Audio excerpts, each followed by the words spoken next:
ఆ red book రాసినవాడిని, నన్ను కాదుగా. ఆ రెడ్ బుక్ రాసినవాడిని అడగాలి, నన్ను అడిగితే లాభం. అమ్మడు రాంబాబు పేరు ఉందో లేదో ఉందంటున్నాడుగా.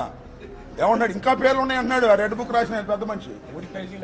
నేను చెప్పాగా మొన్న నా పాటలో చెప్పా, రెడ్ బుక్ నా కుక్క కూడా లెక్క చేయదని చెప్పా. అర్థమైందా?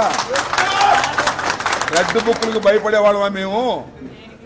రాజశేఖర్ రెడ్డి వెంట నడిచిన వాళ్ళం, జగన్ కష్టకాలంలో ఉన్నప్పుడు ఆయన వెంట నడిచిన వాళ్ళం, దేన్నైనా ఎదిరించి నిలబడగలిగిన దమ్మున్న వాళ్ళం.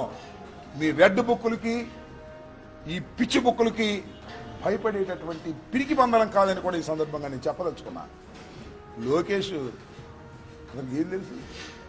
అర్ధంతరంగా వచ్చాడు, సీఎం కొడుకు కాబట్టి పెత్తనం చేస్తున్నాడు. రాజకీయ అనుభవం ఉందా? చచ్చిందా? అతనే తెలుగుదేశం పతనానికి నాంది కాబోతున్నాడు రాబోయే కాలంలో.